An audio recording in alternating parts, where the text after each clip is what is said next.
Check, check, check, check. Let me know when I have to begin.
I can look anywhere, right? No, there are three cameras.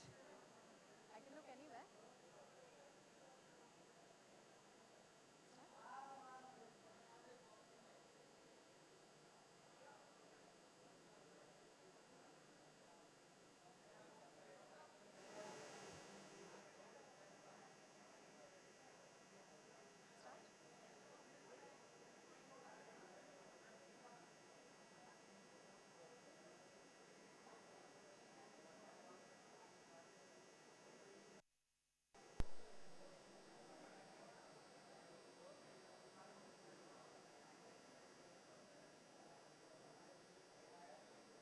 Check, check.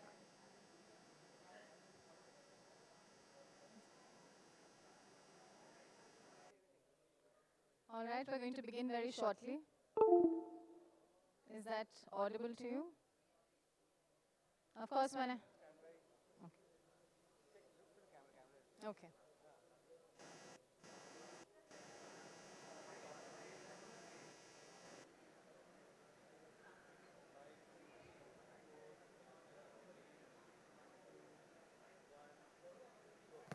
Hello everyone, we are here for Outlook Speak Out 2019. Now what a spectacular evening to look forward to. Outlook Speak Out, an annual platform for speaking out and being outspoken. And this year, this third edition of Outlook Speak Out 2019, the theme is Women's Vision 2022. What women want, reclaiming the narrative.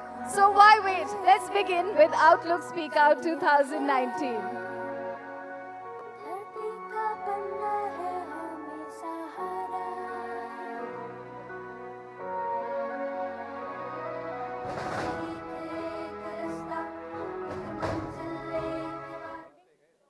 Calmer. You have to be more excited. Yeah.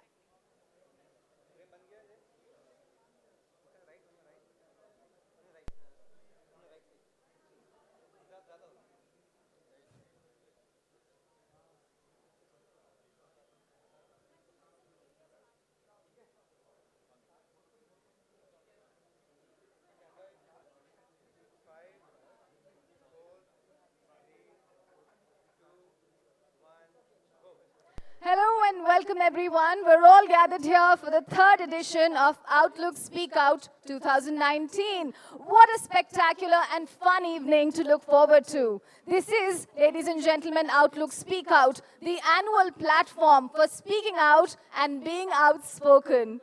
And this year the theme is Women's Vision 2022, What Women Want, Reclaiming the Narrative. So then I guess we mustn't wait any further. Let's begin with Outlook Speak Out 2019.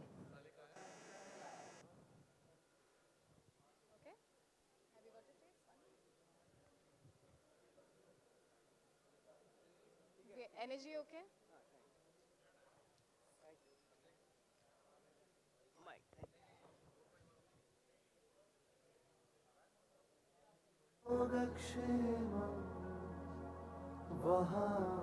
आपकी सुरक्षा और समृद्धि है हमारी जिम्मेदारी।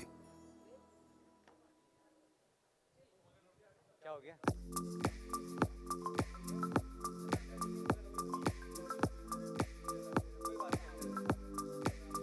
ये हमारा show का part नहीं है। इवेंट का नशा आ रहे जा रहे हैं। ठीक है चलो।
Satyabama Institute of Science and Technology, deemed to be University, Chennai. एक बीज, एक धरती, एक पेड़, एक छाया, सृष्टि के रचता ने संसार बनाया। ख्वाहिश है, जरिया है, धरती का बनना है हमें सहारा। एक रास्ता, एक मंजिल, एक वादा, राहों को जोड़े मंजिल से।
पर्युपासते तेषां नित्याभियुक्तानां योगक्षेमं वहाम्यहम्। आपकी सुरक्षा और समृद्धि है हमारी जिम्मेदारी।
Satyabama Institute of Science and Technology, deemed to be University, Chennai.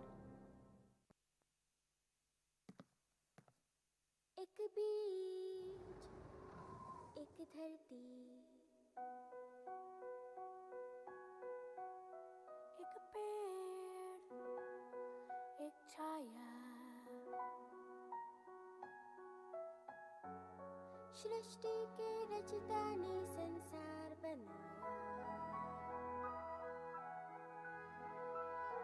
ख्वाहिश है जरिया है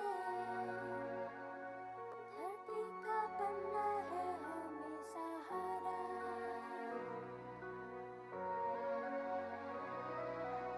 एक रास्ता एक मंजिल एक वादा राहों को जोड़े मंजिल से इरादा एक सांस एक जीवन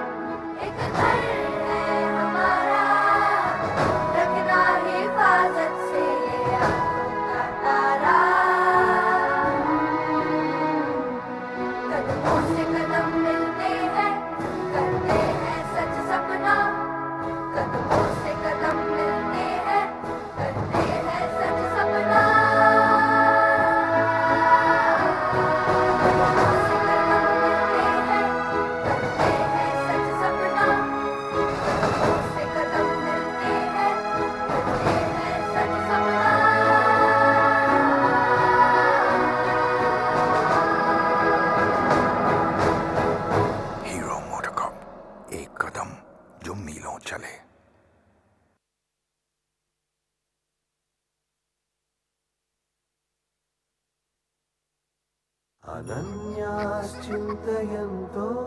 माम्, ये जनाः पर्युपासते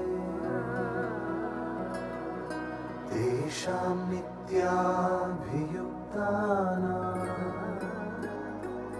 योगक्षेमं वहाम्यहम्। आपकी सुरक्षा और समृद्धि है हमारी जिम्मेदारी।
Satyabama Institute of Science and Technology, deemed to be University, Chennai. एक बीज एक धरती एक पेड़ एक छाया सृष्टि के रचता ने संसार बनाया ख्वाहिश है जरिया है धरती का बनना है हमें सहारा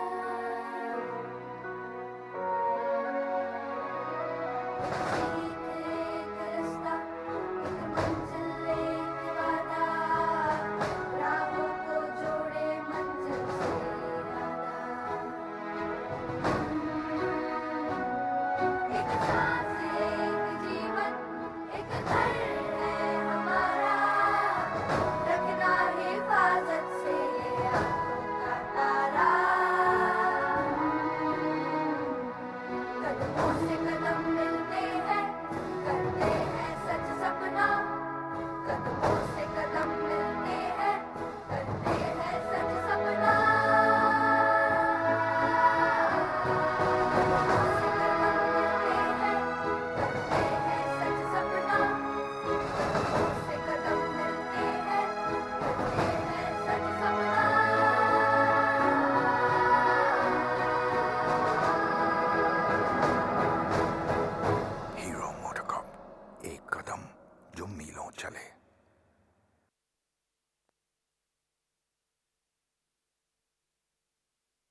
अनन्याश्चिन्तयन्तो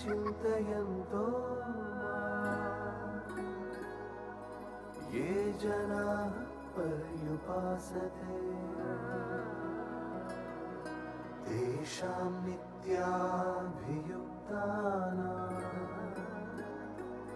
योगक्षेमं वहाम्यहम्। आपकी सुरक्षा और समृद्धि है हमारी जिम्मेदारी।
Satyabama Institute of Science and Technology, deemed to be University, Chennai.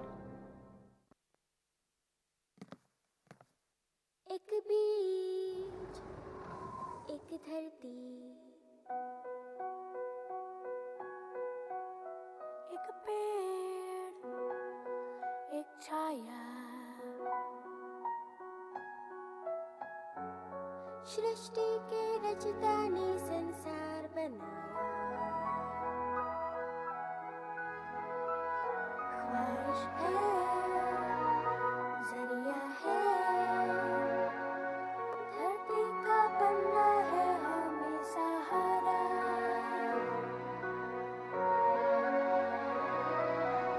एक रास्ता एक मंजिल एक वादा राहों को जोड़े मंजिल से इरादा एक सांस एक जीवन एक घर है हमारा रखना हिफाजत से ये आंखों का तारा कदमों से कदम मिलते हैं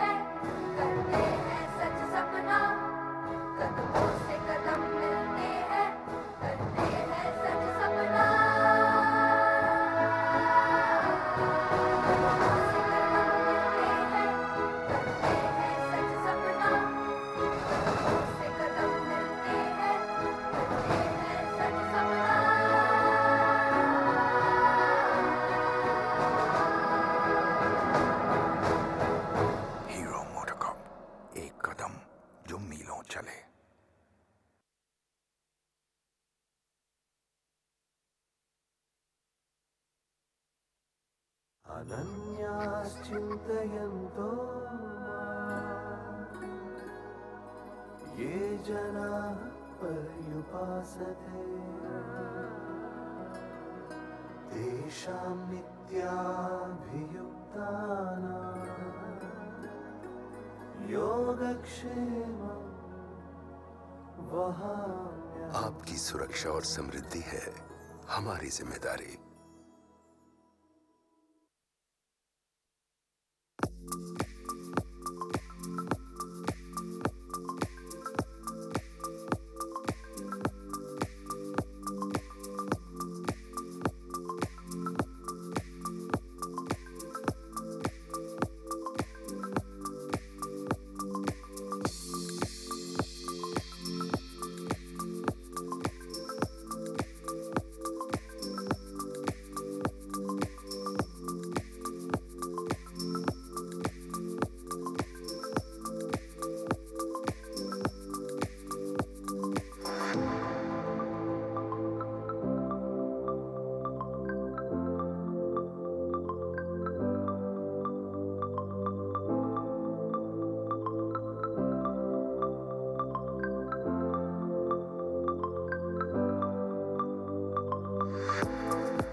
Satyabama Institute of Science and Technology, deemed to be University, Chennai.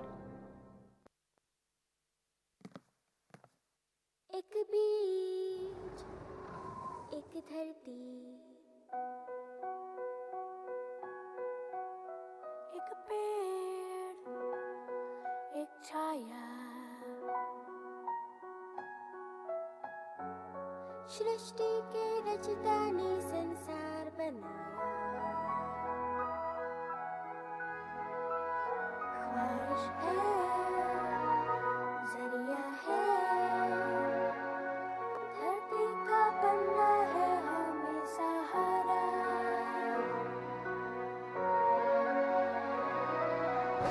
एक रास्ता एक मंजिल एक वादा राहों को जोड़े मंजिल से इरादा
अनन्याश्चिन्तयन्तो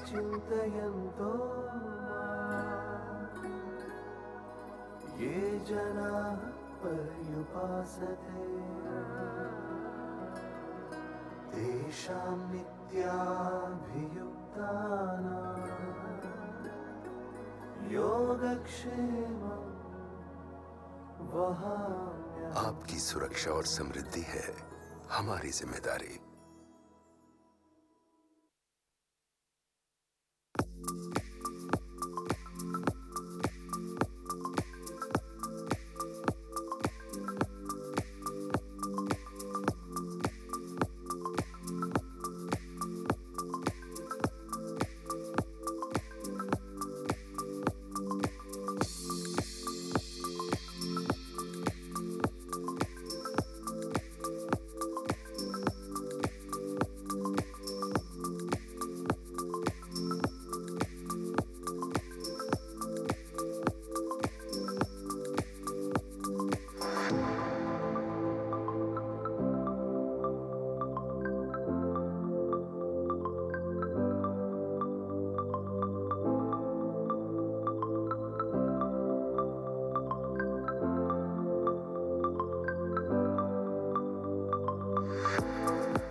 Satyabama Institute of Science and Technology, deemed to be University, Chennai. एक बीज एक धरती एक पेड़ एक छाया सृष्टि के रचता ने संसार बनाया ख्वाहिश है जरिया है धरती का बनना है हमें सहारा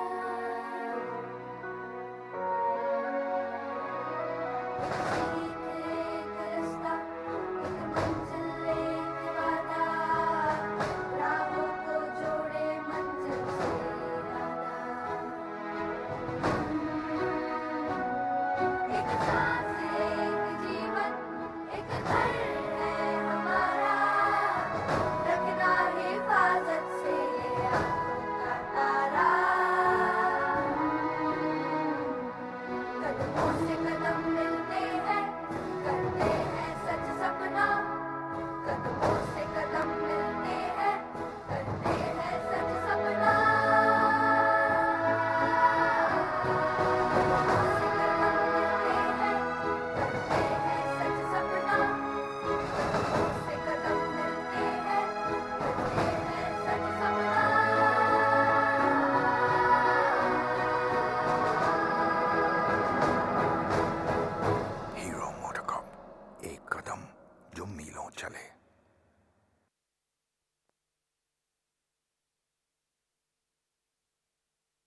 अनन्याश्चिन्तयन्तो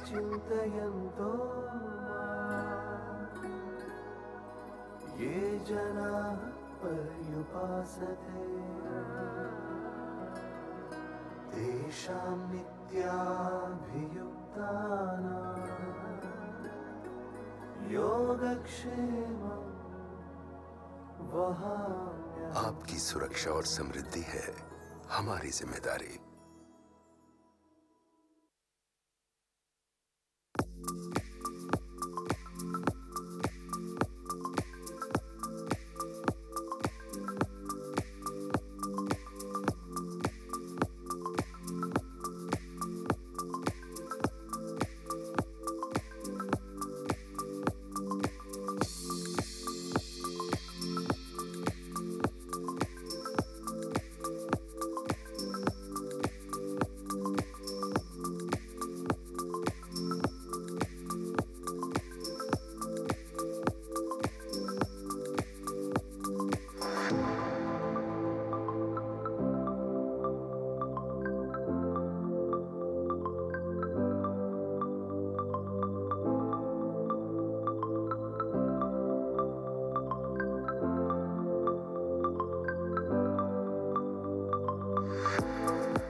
Good evening, ladies and gentlemen. I am Aishwarya Singh, your host and presenter for the evening. May I request all of you to please be seated? And here's a polite reminder for all of you to keep your mobile phones on silent. Please take seats, ladies and gentlemen. We're going to be starting very shortly. Thank you very much.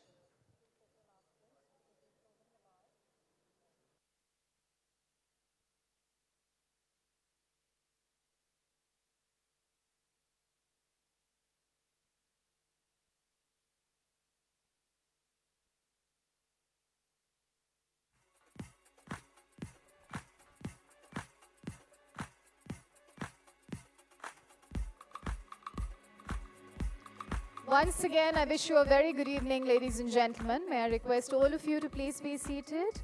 Please ensure that your mobile phones are turned on silent mode. And may I also request you to grab your last drinks because the bar is going to be closed for the duration of the show. Thank you very much, ladies and gentlemen. As I extend a warm welcome to all of you, let me at the outset introduce to you Mati Bani.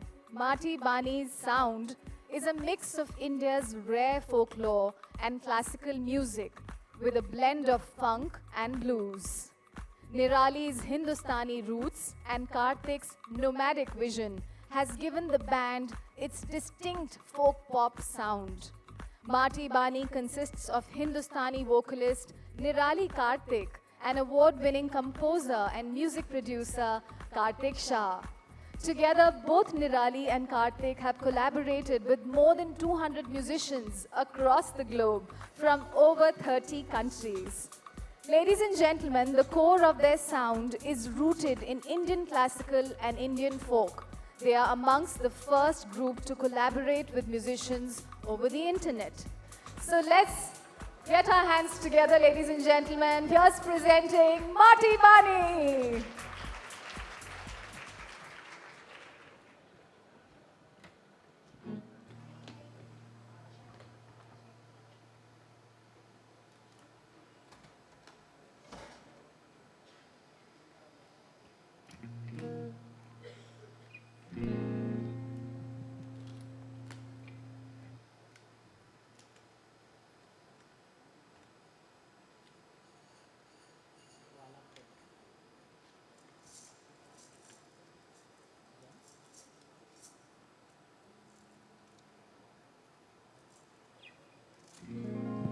Check.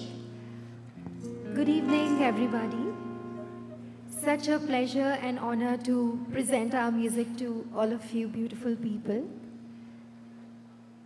We get an opportunity to take our country across the globe by presenting our folk music, the classical music, and the amount of pride and privilege that we feel when the audiences across the globe accept and appreciate our deep musical legacy. That feeling is something else. And we would like to give you a little bit of that pride that we as Indians have collectively. Here is Mati Bani for you.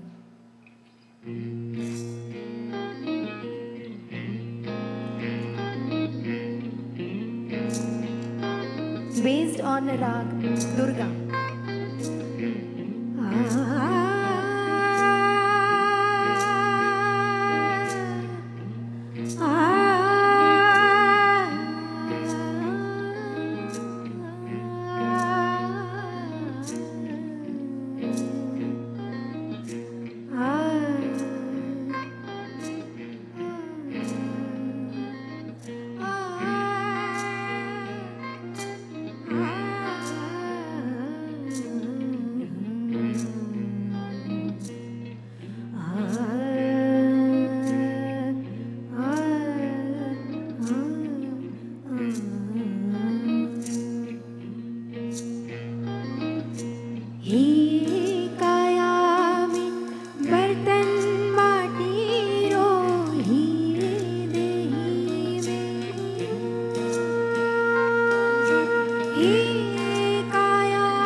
Kabir Saab says in the next song that we're going to perform, he says that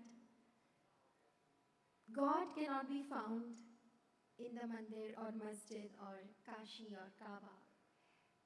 Where you can find God, let's hear the song.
Wow, that was a stupendous performance. Ladies and gentlemen, let's give them a huge round of applause.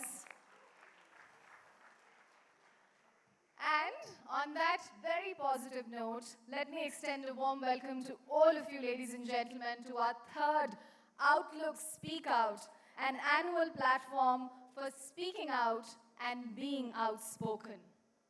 As a media group concerned with women's lives at all levels, political, economic, social, and cultural, Speak Out 2019, ladies and gentlemen, is all about Women's Vision 2022.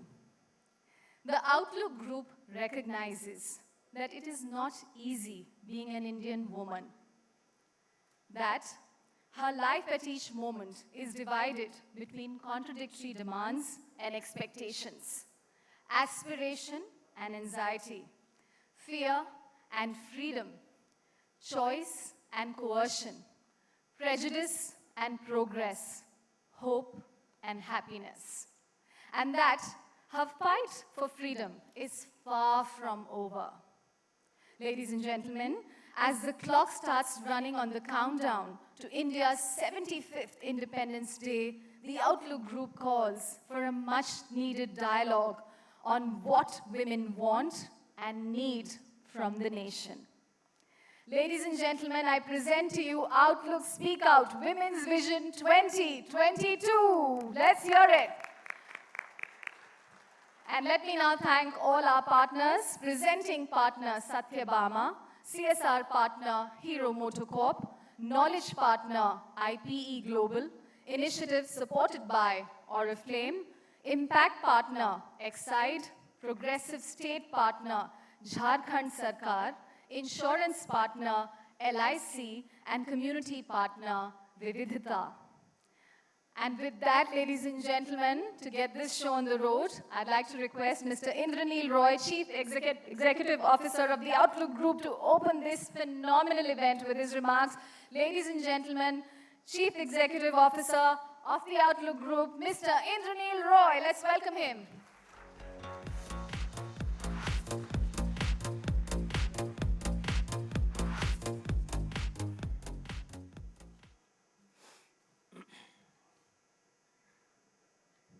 Ladies and gentlemen, good evening and welcome to the third Outlook Speak Out. For the last 24 years, the Outlook Group has enjoyed a great reputation in the world of Indian journalism. In the last 3 years, we have tried to make Outlook Speak Out an outspoken extension of the magazine on stage. I must say, we have found our corner and we are damn proud of it. Outlook Speak Out has emerged as a lively platform for the finest minds and the brightest ideas, dedicated by the optimisms and anxieties of our times. In the last few years, sexual assaults and women empowerment movement have upended public conversation about women's issues in India and the world. Women are waging a battle to reclaim their future, public space to workspace, the freedom to wear anything, to do anything, be anything. And people have started to listen to the obstacles women encounter in their daily lives, both personal and professional. As one of the most credible media groups in India, Outlook has shined a light on women's anger and efforts to get their voices off the ground. Hashtag happy to bleed or hashtag me too. We recognize and respect women's demand for a safe world, safe for taboo, stigma, shame, ill health, prejudice, fear, and violence. Our theme today is Women's Vision 2022, What Women Want, Reclaiming the Narrative. In its scope, it's a continuation of the logical extension of last year's theme, Women Empowerment. As in the past, we have a refreshing galaxy of minds today to debate openly and thoroughly the great ideas of the day. While Indian women are being felicitated, celebrated, and awarded by like never before by political parties and media of all stripes, the Outlook Group doesn't want to honor just a handful of powerful women. We believe in talking about their problems and encourage women who contribute in ways big and small to making the life of a little better, a little safer. I thank you all for joining us in our endeavor of to make a little difference. Thank you for coming here today.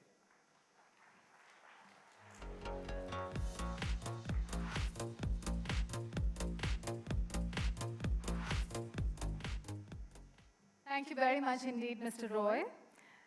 And ladies and gentlemen, I'm now going to invite someone who has walked a road less traveled and is with us today to share her story. But before I really welcome actor, producer, television presenter, and politician, Ms. Khushbu Sundar, who is in our midst, before I invite you, ma'am, here's an audiovisual. Take a look.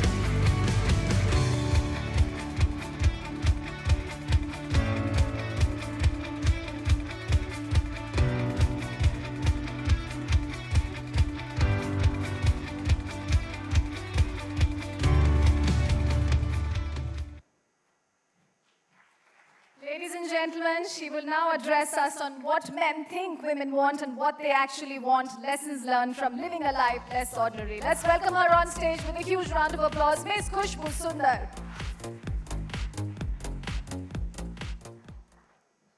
Good evening, everyone.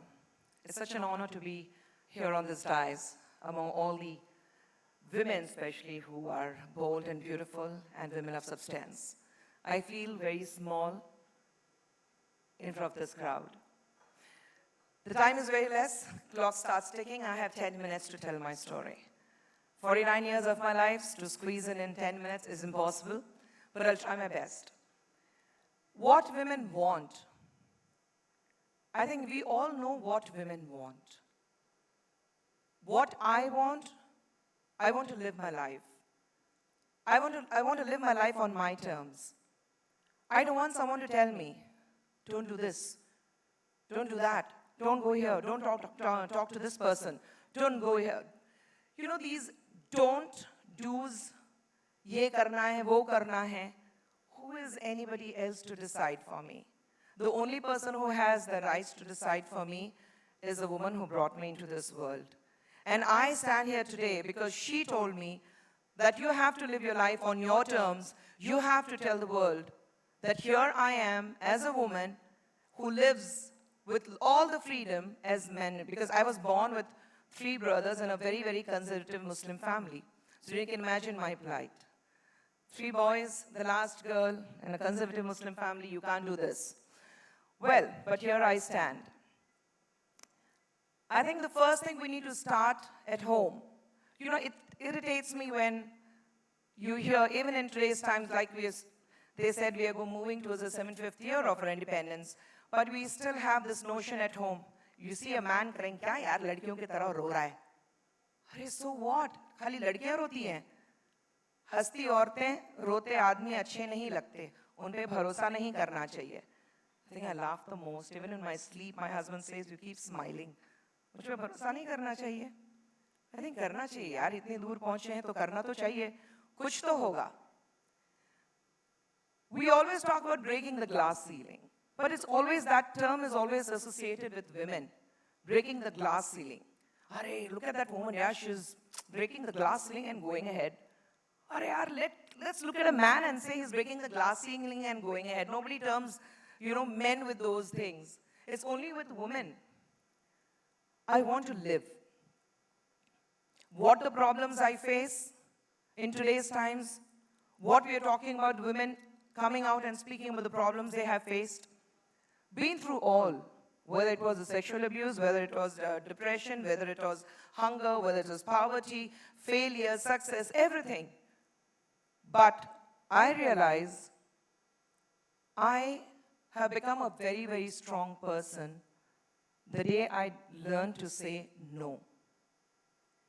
Trust me, that one word, and you need a voice, and that voice is not going to be somebody from behind you. That has to come from within you.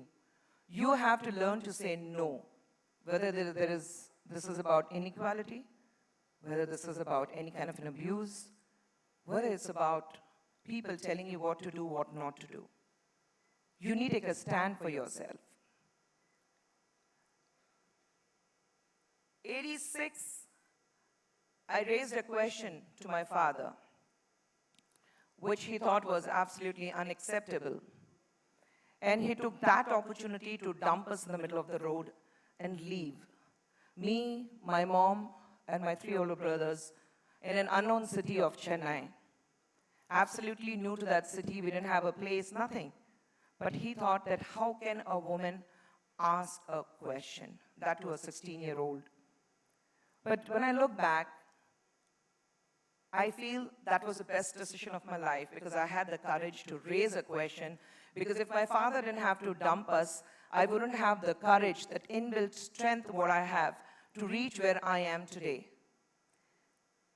Again, in 2005, when I spoke about women, protection, when I spoke about how women cannot be left to fight her problems alone, when I spoke about, yes, there is a premarital sex which happens, we need to address the issue, we need to speak to the children about it, the parents need to educate the children, the schools need to have a subject which teaches what sex is about.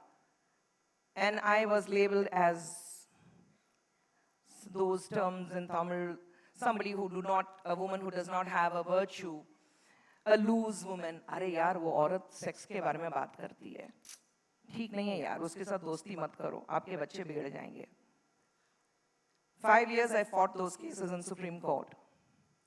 And here again, I'm glad because that opened the floodgates for people to speak that yes, there is premarital sex. Yes, there is a problem. Yes, there's a problem of HIV. Yes, women are fighting AIDS. Because everywhere you see, even when it comes to AIDS, it's women who are completely outcasted. They have been asked to move away. We talk about living in a progressive world, but yet there's a section who still thinks that it's fine to live on the terms of the society. We take pride in calling ourselves हम आज के ज़माने के हैं.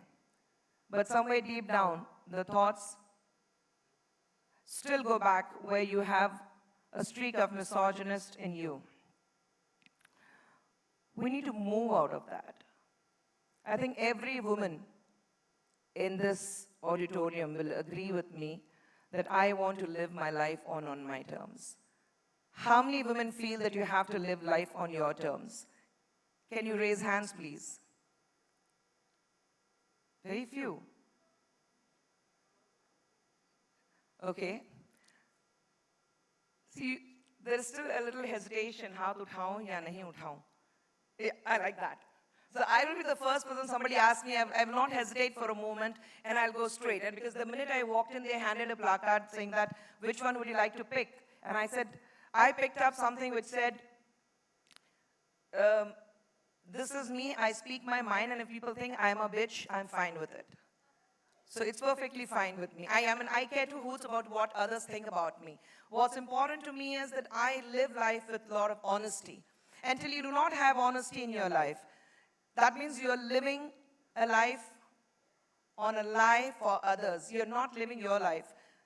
जब तक आप अपने आप अंदर से खुश नहीं होंगे, जब तक आप में वो जोश नहीं होगा, जब तक आप ये सोचेंगे नहीं कि मुझे जो चाहिए वो मुझे करना है, तब तक आप आगे कैसे बढ़ोगे? आप अगली पीढ़ी को क्या सिखाओगे? आप आने वाले, for me, my biggest challenge is, my younger daughter is here, my 16-year-old, my biggest challenge is to be an example to my girls, both the girls, that my mom is the strongest. And we have to live life on our terms. Yes, I belong to a family, I'm married into a family where, except for my husband, you still live into those closed ideas. But I have been fighting it out. I have been talking about it. I have had the freedom to speak because I was successful. So women who needs to speak have to be successful? Yes. But then to be successful, you have to speak out. You have to learn to live the way you want to live. And what men want out of women, I think it's important for men to understand. It's not about the men in this closed room. I think the men here are wonderful men who really want women to succeed, to go out, live life. But there is life outside this room. The people who are beyond these walls do not understand the language we speak. The people who are beyond this, out on the streets, whether it's Delhi or Chennai or any part of this country, there are men who do not understand why women want freedom. मैं कमा के लाता हूँ, मैं तुमको खिलाता हूँ, तो तुम मेरी बात मानो. That is the attitude of men, and that needs to change. We are talking about gender equality. We are talking about gender equality because we do not want to believe that women can be equal to men. I'm saying women are far superior than men. They are superwomen. Every woman of this country, whether she is an entrepreneur, she's an actor, she's a politician, or she is a simple housemaker, homemaker, a housewife, I think she is an achiever. Who wakes up first in the morning? It's a woman. Who sleeps the last at home? It's a woman.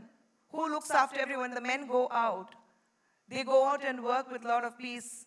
It's because they understand that, oh, my wife is back home and she's taking care of my aged parents. She's taking care of the home. She's looking after kids' education. She's going for the parent-teachers meeting.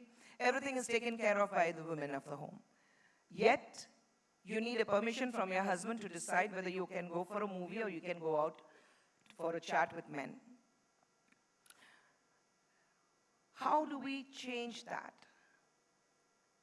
I think we need to change by saying, it's me, it's about me, and it's always going to be me. Till I am not happy from within, I cannot share my happiness with others. Till I am not complete from within, I will not be able to give myself completely to the people I love. Till I am not confident of myself, I will not be able to walk on this path I decide to take. Till I am not ready to accept my failures. It's fine to fail. There's nothing to be ashamed of to fail. I think that gives you the biggest courage to accept that you have failed at times, because they say in schools, आपको lessons पहले दिए जाते हैं और आपके exams बाद में होते हैं, test बाद में होते हैं, but it's only in life the tests are first and then it gives you the lessons. So it's fine to fail. I have failed, and I'm not ashamed to say that I have failed. I have derived the courage from my failure. I have understood what it is to succeed after a failure. I remember a point when I was thrown out of 5 films in a day. In a day, I was thrown out of at the peak of my career. I made one wrong move, and I was thrown out of 5 films in a day, and I was jobless overnight. But then I knew that I'm going to come back on my terms. I knew I'm going to come back with more josh and more enthusiasm, and I did just that. When I came back to films after 5 films being dropped out of 5 huge films, I came back, and believe me, I charged, my remuneration was just the double of what it was before those 5 films. I think we women have to first get hold of ourselves. We women have to understand ourselves. We women have to stop thinking that I'm going to walk 2 steps behind my husband. We women have to stop thinking that it's fine if a man thinks that he is above you. No, no man is above you. Nobody is above you. A woman stands all by herself. A woman has the courage to face any kind of problems in this world. A woman has the Shakti to deal with anything in this earth. Most of the Shakti goddesses what we have, whether Durga or anybody, you say, it's all women. Even Shivan derived his force from Parvati. We need to understand that until unless we do not decide to stand on our own feet, we do not understand that I have to. If it's a fight, yes, put up a fight. There's nothing wrong. You have to protest. You have to fight. I mean, come on, this country had, we could get freedom only after we protested and we had a fight. We had a struggle. So it's fine. It's within our blood. Let's fight it out. And it's not, the problem about women is not in India alone. It's world over. But today we are going back in a regressive mode. Every day you'll see, my heart bleeds when we have to discuss about women menstruating, we have to talk about Me Too, we have to talk about women aborting, we have to talk about rape victims, we have to talk about so many problems women are facing today. And the worst thing is when a woman is raped, we talk about whether the woman was a Hindu or a Muslim. A woman is a woman. A woman is complete on her own. We need to stop thinking what women want. Because this idea of what women want, I think one gender which needs to understand what women want are the men, not women.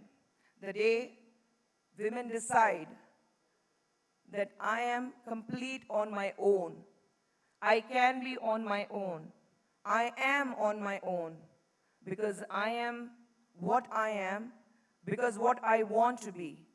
I think you will not need these kind of debates to talk about what women want. I stand here to say I have achieved what I wanted, but I'm not going to stop at this. I want to achieve more. I want to move on from films to politics. Yes, there is struggle in politics. My very good friend Sushmita is here. She will know what struggle in politics is about. Everything happens in politics. You're manhandled, you have problems, you're not allowed to grow, you have been pushed back. The insecurities from others, they feel that you're going to overtake them, push them behind. All these happens, but I'm going to fight against all odds and come up. Because I know what I want. And I want every woman to understand what she wants. Because still she does not realize that, she can never ever come up in life. She can never compete with herself. You don't have to love a man to prove that you're a woman. First, look into the mirror and look at yourself and love yourself. Look at yourself into the mirror and say, oh wow, I'm beautiful. I love myself. I'm the best thing that has happened to this planet. So I'm going to achieve. People are going to turn around and look at me and say, here goes a woman of substance. When you walk into a room, people need to look at you for all the right reasons and not the wrong reasons. And the wrong reasons, trust me, we do not understand them.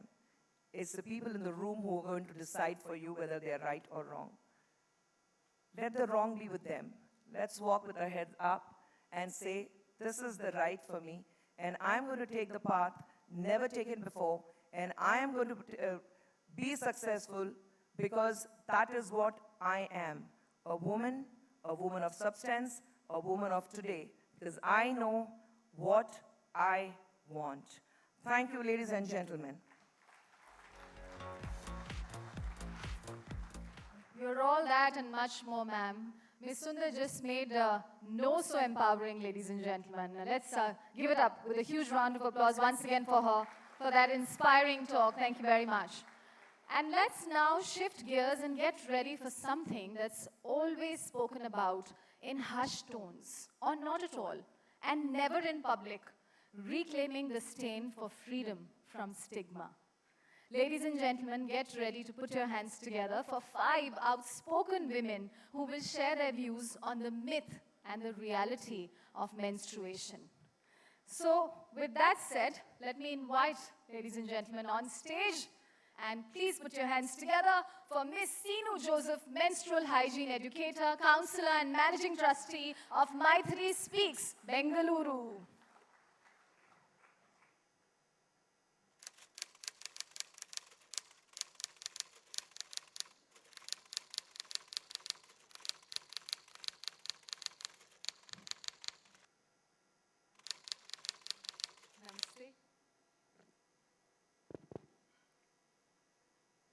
I have worked on the subject of menstruation across rural India for the last decade.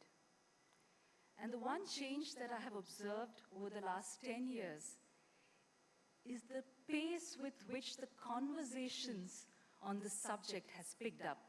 And that's wonderful. But I have also been seeing how, in our urgency to bring attention to the subject, we have created more myths than what we tried to break. I have 5 minutes to share with you some of these myths and why it is creating a negative narrative and taking the discourse away from where the focus needs to be. Myth number 1. I'm sure many of you would have heard this number, that 88% menstruating women in India.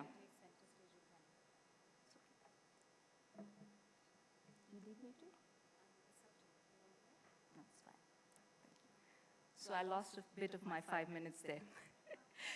Okay, so the first myth that I want to address is how there is this data out there that says 88% of menstruating women in India do not have access to sanitary napkins, and therefore they resort to using things like sand, ash, husk, and so on. This is the number that you will find if you just Google menstruation India. This is a number that every NGO, every activist will make as their opening remark. But what is surprising is that this is not even a published study. I spent a year trying to get hold of this paper, and when I couldn't, I reached out to international organizations like the Society for Menstrual Cycle Research, based in Boston. They put their researchers on the job. And what we found was that this number is only mentioned in an article in a leading newspaper in 2011, and since then, everyone has been borrowing it because it makes a statement. So what if it's not true? So what are the real numbers? If you look at the National Family Health Survey of 2015-16 done across India, you will see that across India already 57% women are using sanitary napkins. In urban areas, the number is as high as 77%. And even in rural areas, it is 49%. Myth number 2. 70% of Indian women are suffering from reproductive tract infections because they use menstrual cloth. In fact, some people, including celebrities, often make the statement that using menstrual cloth causes cervical cancer. There is no established evidence that relates the use of menstrual cloth to any sort of menstrual or reproductive infection. The London School of Hygiene and Tropical Medicine did a study looking at 14 articles on this subject, and they concluded that there is no correlation between a vaginal infection and menstrual hygiene management. So it doesn't matter what you use, it has nothing to do with the chances of getting a reproductive tract infection. Coming to cervical cancer. The worst that can happen with poor menstrual hygiene is a bacterial vaginal infection. And cervical cancer is caused by a virus. Basics. Myth number 3. For some reason, we take pride in stating that Indian women have poor menstrual health and are suffering, and we need to learn from women in developed nations that they need to guide the discourse and tell us what we have to do. I studied over 150 published research papers on this subject, which is available in the public, and any of you can look at it. Do you know the prevalence of menstrual disorders in any population of women in India is not more than 20 to 25%. It's higher in urban areas. If you go to rural and tribal areas, it's actually much lesser. But if you look at the numbers of women in developed countries, for example, in England, 52% women have heavy menstrual bleeding. That's basically every second woman you meet has a problem. They did a study of adolescents across Australia and found that 94% adolescent girls in Australia suffer from dysmenorrhea, which is period pain. And yet every conversation, every dialogue is about them helping us. India is not the country that needs help. We are the ones that can help because we might just be the only culture remaining which understands how to prevent menstrual disorders. And it's evident in the number of menstrual health that we see. And that brings me to the last myth that I want to talk about today. The cultural practices around menstruation in India are taboo, are superstition, are repressive, and they are meant to suppress women. We've all heard this. It is such a pity that we invest so much to prove something, but without even spending even half the time, we dismiss something as a taboo. I've spent the last 5 years simply studying the science behind the cultural practices on menstruation. And what I learned is that every one of them is rooted in India's indigenous sciences. Even to have a discussion on it, we need to know the basics of Ayurveda, of Chakra, of Tantra, of Agama Shastras, and so on. And without knowing any of it, so quickly we dismiss it as taboo. There is an interesting study done by an Ayurveda doctor, Dr. Pallavi Pai and her team, wherein 30 women were studied over a period of 6 menstrual cycles. And they were simply told to follow all these so-called taboos for a period of 6 months. They looked at their health before and after the study. I'll just give you 2 examples of what the results were. In the beginning, there were 28 out of 30 women who complained of period pain.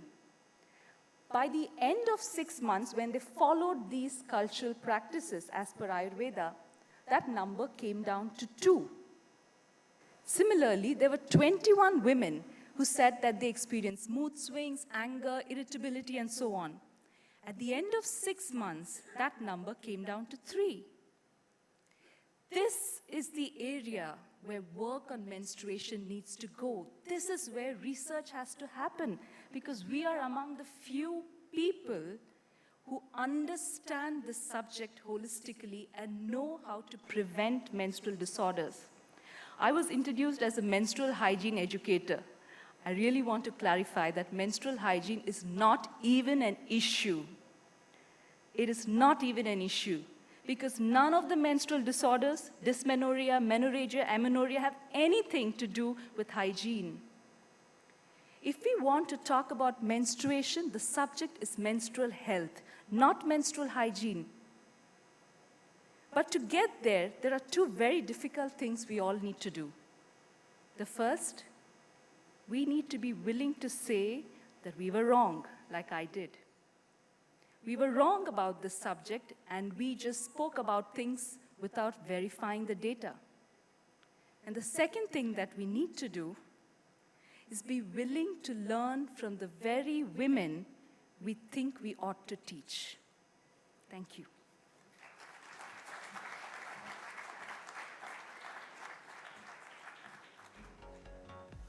Thank you very much indeed, ma'am. Ladies and gentlemen, please help me welcome now author, screenwriter, and columnist, Ms. Advaita Kala. Let's welcome her with a big round of applause, please.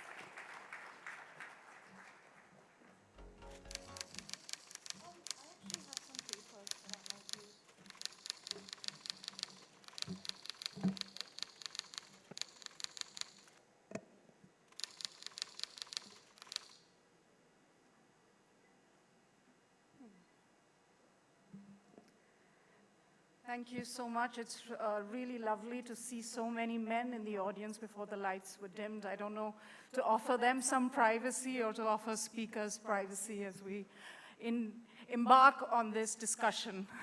My topic is owning your menstrual experience. And because that is my topic, I'd like to announce from here that I just got done with my period. Now, spoiler alert, that doesn't mean 24 hours ago you would have found me any different. Same voice, same thoughts, same stance. And that's the first step to demystifying. Thank you so much, again, for being here. And, it's interesting, when I just made this statement, came on stage, made this statement, it's not because I'm embarrassed. It's just that quite simply there hasn't been an occasion or a platform to do this earlier. So I would like to start by really thanking Outlook for providing a platform to speak on bleeding red, and for really helping us lay the bricks on the pathway to demystifying and destigmatizing this essential female experience, which is menstruation. Since I am an author, a writer, a screenwriter, and a storyteller by default, and this is about owning your own menstrual experience, I will tell you my own story. A couple of years ago, actually very many years ago now, I was trotted off as an 8-year-old to an all-girls boarding school in the foothills of the Himalayas under very dramatic circumstances, which is really a story for another time. But at that point of time, there was no prepping or cautionary tales of the female experience. I had to be rushed off to boarding school, and there I was. Suddenly, in the midst of peers, those my own age, and other sophisticated creatures, like 12-year-old girls, who can be very sophisticated. And the first conversation, literally the first conversation that we had, was about the period.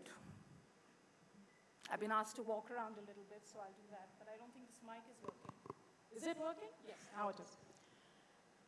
So the first conversation that we really had was about the menstrual experience. Who, how, when have you? And at the age of 8, I'd never even heard of it. But my sisterhood, what was becoming my sisterhood, was more than happy to educate me. There was the girl who had already had her period a little early. There was the other who was waiting. There was a third who had an older sister, and she was the wise one. She was the one who knew the vocabulary, who was the expert.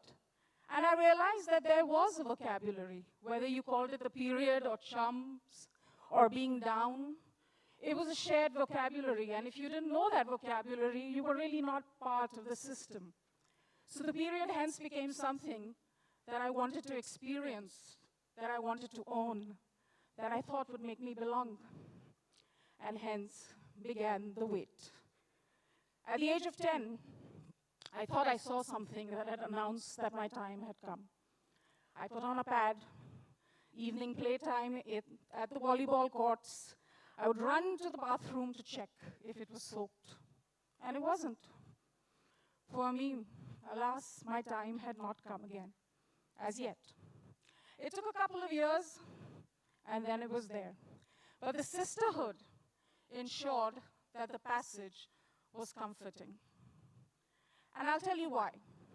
Because during that brief time, getting your period became about sisterhood, exchanging stories, being passed the hot water bottle, being checked upon if you were all right, being forgiven your transgressions, your behavioral transgressions, being permitted yourself in those days. It was something that one looked forward to. And it was a beautiful transition.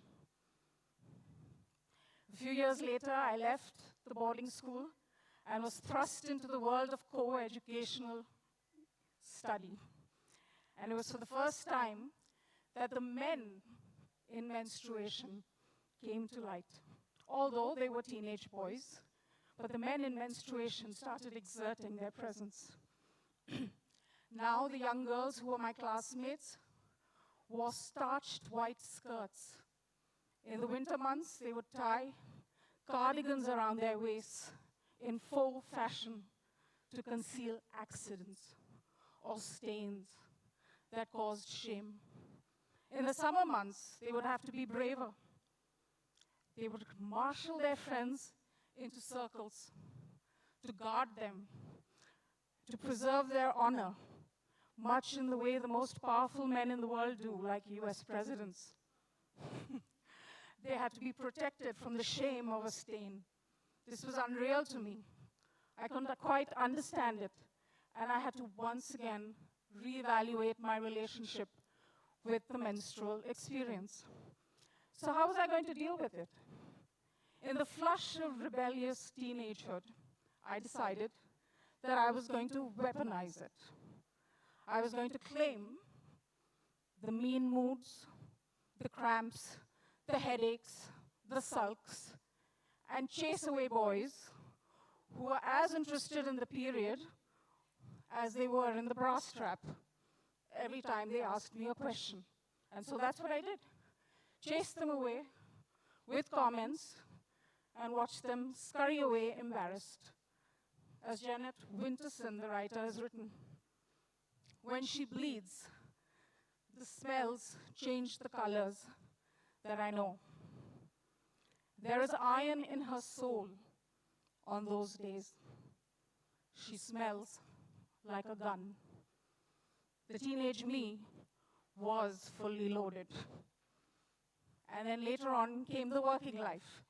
Now you would think, and justifiably so, that when you've been used to something for so many decades and so many years in the working life, the stigma of the period would dissipate. But it emerged yet again, because now there were more men in the menstruation. I had to again challenge my own thought process, my own relationship with menstruation. Was it something that made me weak, that set me aside? Or was it something that was part of all of me? I realized that yet again I would have to summon not the rebellious teen, but the curious 8-year-old to articulate what was essentially a human experience. A human experience that is not one of shame, that is all too commonplace and natural. And that is what I did. My sisterhood that I happened into by chance as a young girl had helped me navigate and manage my own menstrual experience. And when I talk about women claiming the menstrual experience, I want to issue a caveat. In the times of gender fluidity, it is unfair and incorrect to assume that one biological process, the internal shedding of things that we must shed every month, makes you female, and other things do not. So that is the caveat I offer when I say this is not exclusionary, but this is a way of claiming your experience and ensuring that everybody understands this for what it is, something natural. So in conclusion, all I want to say is, go out in the world, ladies, young girls, go out fully loaded. Know this is your weapon. For while men still run the world, it is women and the period that ensures there is one at all. Thank you.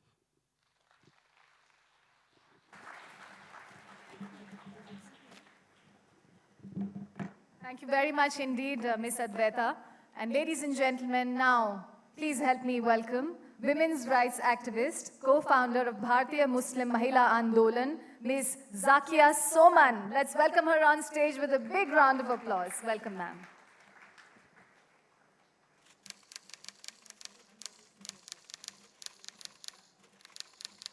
Yes, I got it. Hi, everyone. I'm also supposed to walk and talk, so I'll try my best. Not easy in a sari, but nevertheless, I'll try. We all know that we live in a patriarchal world, and the male domination has reduced women to be some kind of second-class beings, some kind of inferior beings, some kind of unequal beings. And this applies to women all over, This applies to women in the metros. This applies to women in the rural places. This applies to women not just in India and South Asia, but it also applies to women in the developing economies. Be it at home, be it at your workplace, be it in the community, be it in public life, be it in society, at every step of our lives, we are told that we are inferior and we are unequal. And a lot of this is systematized through a very well-entrenched system called patriarchy. And I would like to focus on the aspect where it is patriarchy masquerading as religion. Because as a Muslim woman and as somebody who, along with scores of other women, have fought the menace of triple talaq or women's entry into the mazar in Haji Ali, we have come to face with patriarchy masquerading as religion. Despite of the fact that Allah made men and women as equal. But it is the men of religion who decided that women should be second class, women should be controlled, women should be dominated. And here, because the topic of the day is also menstruation and the stigma faced by the women, I want to point out that one of the very prominent sites of subjugation of women is the body of a woman. And you may find it shocking, but I think most of you would agree that men of religion have a lot of discomfort about women's bodies. They have a lot of discomfort about women's sexuality. Because chor kahin unke dil mein hai. We were told in Haji Ali कि आप मज़ार पे नहीं जा सकती because although you are properly dressed in a salwar kameez and a dupatta, लेकिन जब आप मज़ार पे माथा टेकती हैं तो आपका पल्लू हट जाता है और मर्दों की नज़रें भटक जाती है. तो अगर मर्दों की नज़रें भटक जाती हैं, अगर ईमान डगमगा जाते हैं, then whose fault it is? It is not the woman's fault. She has gone to the mazar only and only to be in the vicinity of the saint and to offer her prayers. We have known how women have been barred all over our country from entry into some of the temples. And we have also seen how women have objected to that and agitated against that. So what I'm trying to say, whether you are a Hindu woman or a Muslim woman or a Christian woman or a Sikh woman, this kind of subjugation and domination owing to your bodily functions is, passé. Because the Creator endowed the woman with the reproductive function, because she bears children, because she menstruates. That makes her impure. We were told, आप नापाक औरतें हैं, पवित्र नहीं. मतलब ये हम मंदिरों में भी सुनते हैं, कौन शुद्ध है, कौन अशुद्ध है, अपवित्र है. So, we need to bust this whole, hoax. We need to call the hoax of patriarchy masquerading as religion.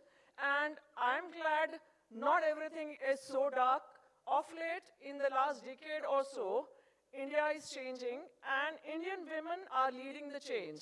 And here I want to make a special reference to the movement of the ordinary Muslim women who have fought against a gross injustice such as triple talaq, have gone to the Supreme Court, have approached the parliament, have spoken out boldly. They are saying that the Quran gives us equality, the Constitution of India gives us equality, then how come we are subjected to this kind of discrimination and injustice? And I think Muslim women's victory in the Supreme Court, where triple talaq was declared as void or as illegal, is an important historic development for the Indian democracy. And it is even, more historic because of the fact that ordinary Muslim women who have not had the advantage of education, who have not had the advantage of proper economic background, they all came out by their thousands and they spoke against this injustice. And equally importantly, they were supported in this movement by all the women of India, irrespective of whether they were Hindu, Muslim, Christian, Parsi, Sikh. And they were also supported by a lot of men. So I think through a democratic movement which is rooted in the people and the women who are the oppressed, when they rise, things can change. Lastly, I would like to say that the Constitution of India guarantees equality and justice to all citizens irrespective of gender, caste, religion, language. So while legal reform is important, legal protection is important, it is equally important to educate our girls and our boys. It is important to teach them not just formally in schools, but also in the homes, in the families, in the communities. It is important to teach them that girls and boys are equal. It is important to teach them that mutual respect is an important value.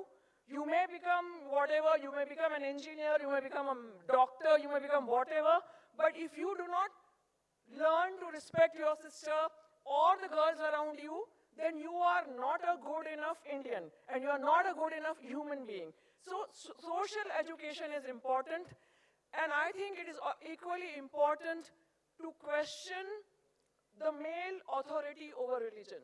And this applies not just to those from the Muslim faith, it applies to all faiths in our country, where we have seen the men of religion, at least some men of religion, maybe not all, but some of the men of religion, the kind of havoc that they have wreaked in our lives, especially in the lives of the girls and women, that needs to be questioned.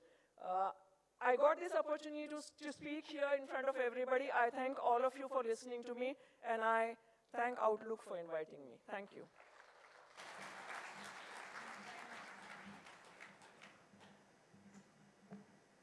Thank you very much indeed, ma'am. And ladies and gentlemen, now I'm going to welcome on stage, and I'd request you to please help me welcome her, Padma Shri, Arjuna and Khel Ratna Puruskar awardee, and the first Indian woman to win a medal in Paralympic Games. Ladies and gentlemen, please help me welcome Miss Deepa Malik.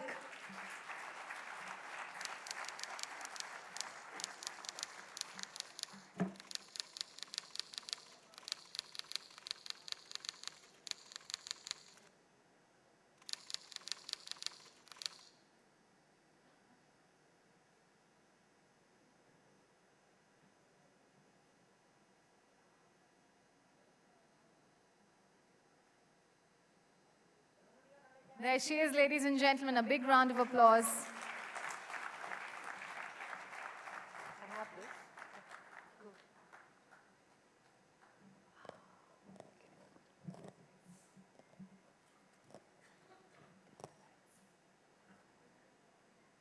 Good evening, ladies and gentlemen. Thank you, Outlook, for giving me this opportunity. A question regarding menstruation and disability, and in my field, sports. A question that I have often heard, and whenever I heard about it, I saw the inquisitive women when waiting for the men to move out of the room whenever they came to visit me in the hospital. I got paralyzed 20 years ago, and I'm chest below totally paralyzed due to repetitive tumor surgeries. I do not have a bladder or a bowel control. I have no sensation in my body below the chest level. I have no muscle control, no temperature control. So practically, below the chest, the whole body is not connected to the brain for it to read. But that doesn't take away the fact that this body is not having a blood circulation, or I don't eat food, or I don't excrete urine or stool. Now the question that they would understand, that yes, people in paralysis eat food, and with help of enema, they use a bedpan, and the excretes too. They have a catheterized tube and the urine falls into the urine bag. But the women would anxiously look at me, and then once the husbands or the brothers would move out, in R&R Hospital, Delhi, I remember very clearly, there was this, so you don't feel anything? I said, no. Okay, you've lost control of the urine and the stool. And then the third question would be, then what do you do about your periods? How are you going to live and know when you are chumming that word? And I would feel happy that at least they're inquisitive. But then what I wouldn't feel happy about was the fact that they would say, how will she ever step out of the room when a woman doesn't even come to know when she's going to start bleeding, and she will never be able to step out of a room? And that became the biggest taboo around my disability, and not just mine, because I live in this life and meet a lot of people who suffer with similar disabilities. I come to understand that most of them don't step out of the house because they're worried, how are they going to manage the menstruation? Now, when I was young, for the first time, when I heard, I was barely 6.5, 7 years old, the first time the tumor struck and I got paralyzed. And I would not understand, as a little girl lying in the bed for 3 years, that I suffered with paralysis and I recovered for the first time. When they would whisper into my mother's ears, and they would whisper sometimes, my mother wouldn't be in the room, I would be lying, and they would think that I am not catching the words. They would say, "Arey, ladki jaat hai, abhi to theek hai, 12-13 साल की होगी, फिर क्या करेंगे? ऐसे ही पड़ी रहेगी, इसका क्या होगा? कौन लगाएगा, कौन निकालेगा, कौन धोएगा?" I didn't understand it then, but as I grew, some memory of it remained until my daughter met with an accident as a 1-year, 3 months old. She'd barely learned to walk, and unfortunately we left the door open. She went out, she met with an accident, and her left of the body got totally paralyzed as a young child. And same thing got repeated, and they said, लड़कियां तो भागवानों की मरा करे, और ऐसी बच्ची जो खुद कुछ भी ना कर सके तो मरी जाए तो ठीक है. Basically, they were worried that if her one hand doesn't recover, how is she ever going to manage herself when she starts the menstruation? And then I would say, it's fine, she may use tampons that is easily administered with one hand. And they said, फिर तो पूरी गई, वो लगाने के बाद तो कोई शादी नहीं करेगा. Because a question about hymen comes in. The proof of her virginity is going to go away. And that is one reason when I reach out to the rural areas and I encourage women to come out and play, young girls to come out and play. What stops them from playing? The major thing is, no, the girl can't go out, especially in the rural areas, because if she breaks a hymen, she will never get married, and girls who play, they break a hymen. Now that's the big taboo around the women anatomy. The other biggest taboo that I've come across as a sportswoman is, don't eat khatta. And can you believe it? My major medals have come between the age of 46 years and 48 years, at a time when I was not just menstruating, I was menopausing. I was bleeding 15 days in a month, and I was playing, and yet I made history by winning the first ever Paralympic medal. Even the day I was winning it, I was bleeding. And then whenever I would say or share that I am bleeding, people would keep looking at the urine bag, that why the color is not red. And I was shocked, even women. The biggest questions came from women. They even didn't know about the anatomy of the female body, that the urine comes out a different way and the bleeding happens a different way. So the tampon goes in a different place and the urine catheter goes in a different place. So that's the ignorance around menstruation. And coming to the diet part of it, how did I manage? Because we are not allowed to eat hormonal tablets or manage our body with hormones during the menopause. I come under the NADA and the WADA Act of Anti-Doping. Then if I eat some kind of hormones, I can be penalized and I can come under the Dope Act. So it was a diet which managed my body balance, my power in my body. And when I read the diet, I understood. I said, you are giving me oranges, you're giving me lemonades, you're giving me bananas, you're giving me fish, you're giving me broccoli. These are the things I've always heard not to eat when I am bleeding. And to my horror, dairy was first thing which was out, and I remember all grandmothers just put haldi in lots of milk and gave us whenever we were in menstruation. So there are a lot of myths around the sports diet. And the biggest challenge I found as a sportswoman, and I request each one of you, first, the hymen breaking, and the second, the girls are so scared, and similarly the coaches, because mainly the coaches are male coaches.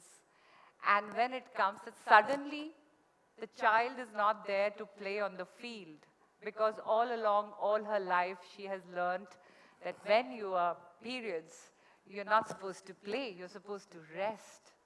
And trust you me, the International Health Journal by the Neurosciences has done their research in 2016, June, clearly says a female, a child who plays and is extensively involved in physical activity actually comes to the menarche age much later than a normal girl. She's more healthy and more evolved physically when she's ready to go into menstruation. So their menstruation cycle will always come after 13 or 13 and a half years of age. Similarly, there has been extensive research which clearly says that there is no difference in the performance of the female athletes when they are playing during the menstruation or without the menstruation. So I think these are the barriers we need to erase if we are looking at a fit India, a healthy India. We need to empower girls with the right kind of knowledge, and especially around sports and disability. And thank you for me and to giving me this opportunity, because people often ask me, what am I most proud of? Trust you, what am I most proud of is when I get a girl athlete come to me and ask me about these questions, when I can spread awareness in disability about menstruation, and when I can answer a few questions when the mothers or the parents are in doubt, or when the coaches, because I started playing at the age of 36 years, and till 48, I'm now running 49 and I'm still playing. I become a go-between the male coaches and the young girls, and I can communicate the fact that today the girl is in her periods, or the coach when tries to tell the young girls that it's all right to be in periods, you can still come out and train. I have myself done gym sessions of 14,000 kgs, one gym session, 15 kg dumbbell, 10 repetitions into 10 sets, 90 kg lat pull, 10 repetitions into 10 sets. So by the time I step out of a gym, it is 14,000 kgs, even from this body and in this age. And believe me, no competition calendar nationally or internationally is set by asking Deepa, when are you going to be down? So we will not ask you to come and compete. Dates don't wait for us. We have to be ready 24/7. So if I could do it from this body, I think every girl can cherish physical happiness, emotional happiness, in spite of being in a menstrual period. It doesn't stop you from feeling fit and happy, healthy, and sporty. Thank you so much.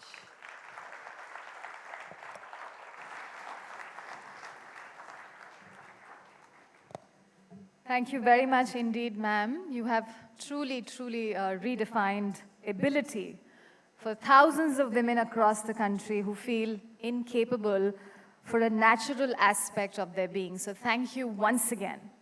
And with that, ladies and gentlemen, let me now invite on stage lawyer, politician, and the president of All India Mahila Congress, Ms. Sushmita Dev. Let's welcome her on stage with a huge round of applause.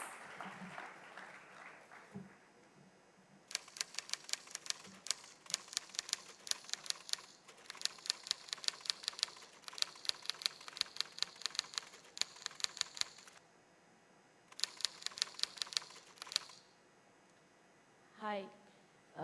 As my introduction said, I'm the president of the All India Mahila Congress, and I got that position in 2017. So I got an office in 24 Akbar Road, and the first thing I did is I asked for a vending machine for sanitary towels in the All India Congress Committee office because there wasn't one.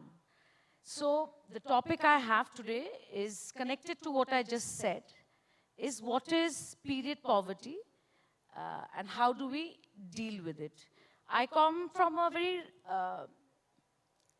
remote constituency in the state of Assam called Silchar, and I draw from my experiences that as you move from the urban to the rural, I need not go into the figures or I need not go into the percentage, but the reality is that management of menstrual hygiene is a challenge for women in the rural.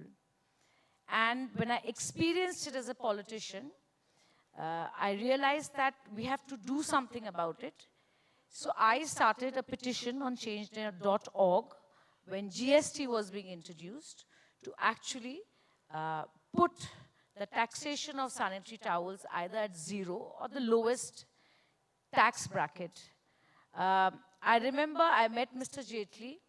I had a very long discussion with Nirmala Sitharamanji, but they eventually did it. It took them a year and a half to do it. And I kept thinking that why wouldn't they do it if they were actually exempting khakra and bindi from GST and not sanitary towels?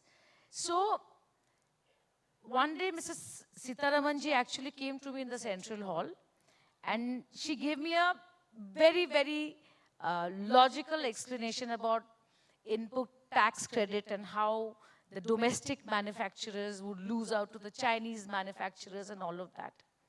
So I heard her out, with all due respect to her, but what I went back, the thought that I went back with is, imagine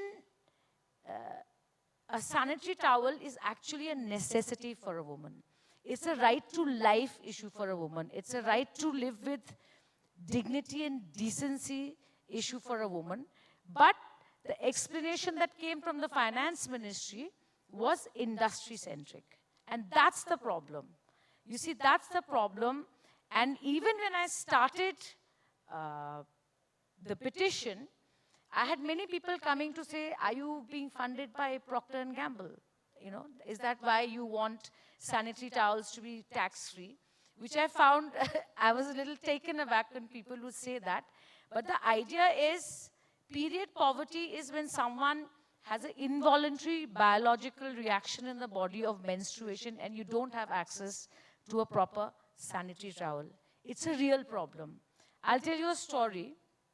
There's a district called Darang in Assam. It's a tribal area. There was this young girl who was obviously using methods or using mechanisms which were not hygienic and had a bacterial problem like Ms. Joseph was speaking about earlier. She kept complaining of pain. This is a true story. She kept complaining of pain and her parents did not pay much attention to it. And then her stomach started swelling. So her parents, you know, they're like in a tribal area in the jungles, if you like, thought she was pregnant. And because she was not married, they just hushed it up. Eventually, her pain became so unbearable, they had to rush her to the Guwahati Medical College. And when the doctors treated her, she actually had maggots in her stomach because of which her stomach had swollen up. So access to hygienic methods to deal with menstruation isn't easy. It is a real problem. We need policy intervention, one of which is this government eventually did exempt the sanitary towels from the GST. The real issue is, when I think about it, and every time there was a GST council meeting, I used to think, I hope it happens this time, I hope it happens this time. But actually, when I looked at the list of people who attended the GST council meeting, there were no women. They were all men. The only chief minister who could have been in the council is Vasundhara Raje ji, and fair enough, she sent her finance minister who was a man. So we really need to ask ourselves that what is our priority? This is a right to life issue. We need to have a paradigm shift in our heads as a policy maker and make sure that every woman, no matter where she is, that we achieve a last mile delivery, because there will be many more girls like what happened in Darang. It's a matter of priority. We have to give it priority. It's a right to life issue. And I believe that as policy makers, we always talk about women empowerment, but there are very few things that we do which actually has a real impact. So, for instance, my time is up. A ASHA worker is responsible for distributing a pack of sanitary towels at the rate of 6 rupees. It's a government scheme. But her incentive is only 1 rupee per packet. So the question is that incentive enough for her to actually carry that sanitary pad across to the villages, to the jungles, to the hills, to the mountains, to the women? It's not. So period poverty is a reality, and I believe that the way to overcome it, is to have better policy interventions. Just one last thought before I step down is, I went to the World Bank in a delegation of parliamentarians, and they told me how taxation is a very important way to discourage people from consuming sin goods.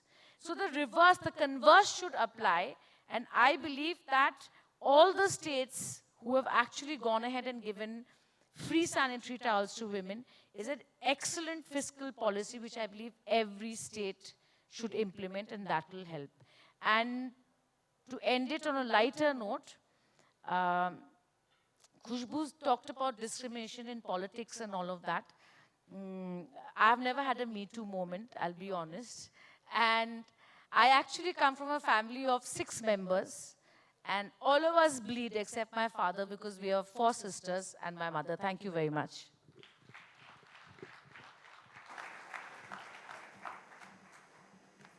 Well, thank you very much indeed, ma'am. I'm sure, ladies and gentlemen, we all salute their spirit. We all salute their grit. So let's have a huge round of applause for all of them once again. And ladies and gentlemen, women are called change agents all too often. But what does it mean for people who are in the business of understanding women? Let's invite Mr. Frederick Vidal, Vice President, Chief of South Asia and India of one of the world's leading beauty brands, Oriflame. Ladies and gentlemen, Mr. Frederick Vidal, please help me welcome him.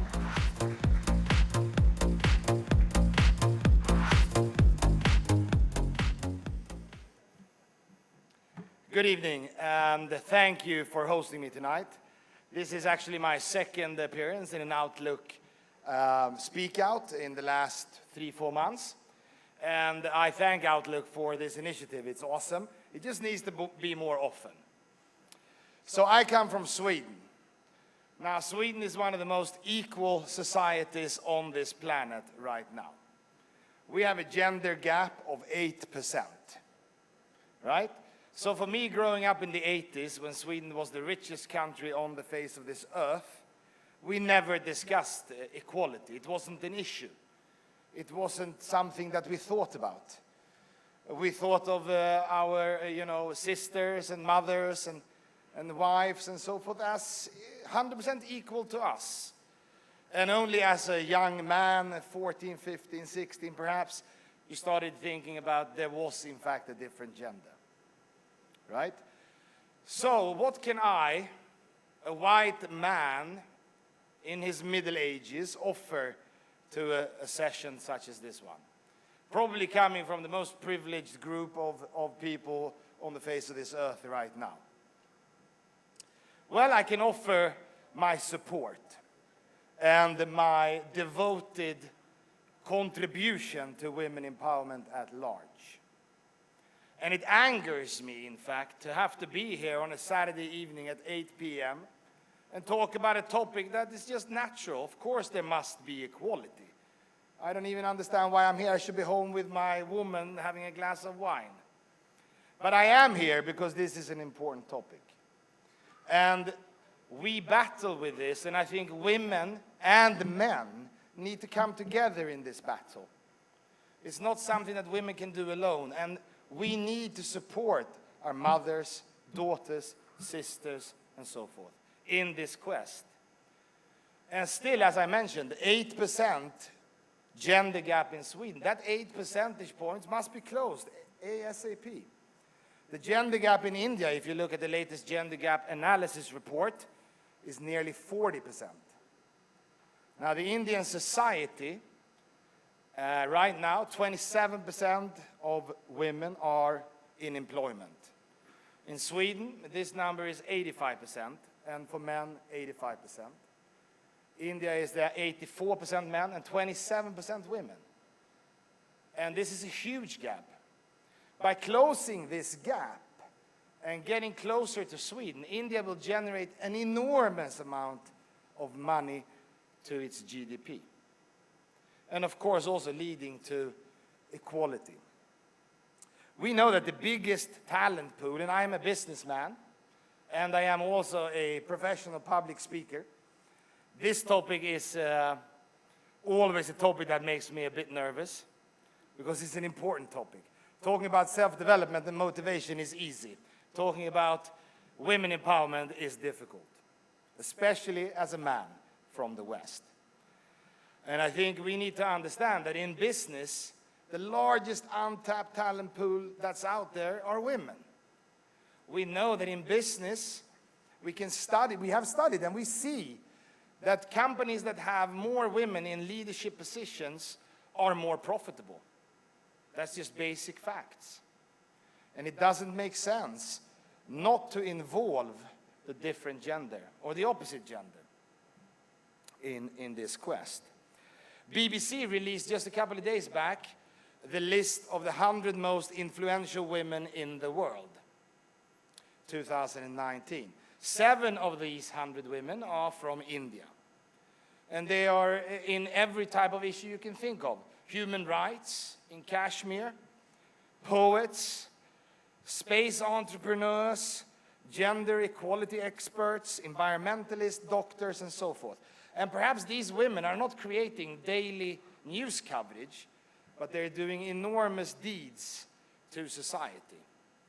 And we need to have more testimonials of successful women for men in leading positions around this nation and other nations of similar challenges, to understand that it's just smart business strategy to have equality in the workplace. So, for all OECD countries around the world, to close the gender gap to the point of Sweden, and we have to remember, this is still not 100% yet, would actually generate $7 trillion US dollars. $7 trillion US dollars. Now, if anybody's good at math, you go ahead and translate this into crores. It would be a bunch of zeros. It's a hell of a lot of money. 1 trillion is 1,000 billion. So there you go. A lot of money to the economies, and that's the whole point here. When it comes to women acting as agents of cultural and social change, we need to highlight a few topics here. One is demography, and the important thing here is, of course, one, family planning. To remove the taboo on contraceptives. Smaller families lead to better education and better inclusion in society. That's just a proven fact. And therefore, you need to remove the stigmas and the taboos on contraceptives. Another thing with demography I think is important to mention here is, of course, child marriages. And to make sure that there are no child marriages will, of course, allow women to have a different type of education and, again, inclusion in society. And that's the most important thing for equality. In leadership, we see that companies with women on the boards will have more women in leading positions. And more women in leading positions, I just mentioned, will improve the financial situation of organizations. And this is important. Having to come here on a Saturday evening talking about women equality makes me both sad and happy at the same time. It makes me happy because I can do whatever little I can do to this cause. Because I have a mother, I have a sister, and I have a woman in my life that matters more to me than anybody else. Why on earth should they not be treated the same way as us? Why on earth should they not have same pay for equal job? It just doesn't make sense. So to all men who are here today, 8 o'clock on a Saturday evening, get your act together and support your family. Thank you.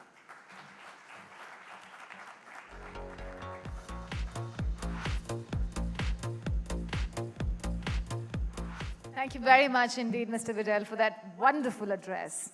Ladies and gentlemen, it is now time to submerge your senses in the earthy, eclectic music from the gifted duo you just saw, Nirali Karthik and Karthik Shah of Mati Bani, where the world meets India. Let's welcome the performers once again with a huge round of applause. Mati Bani.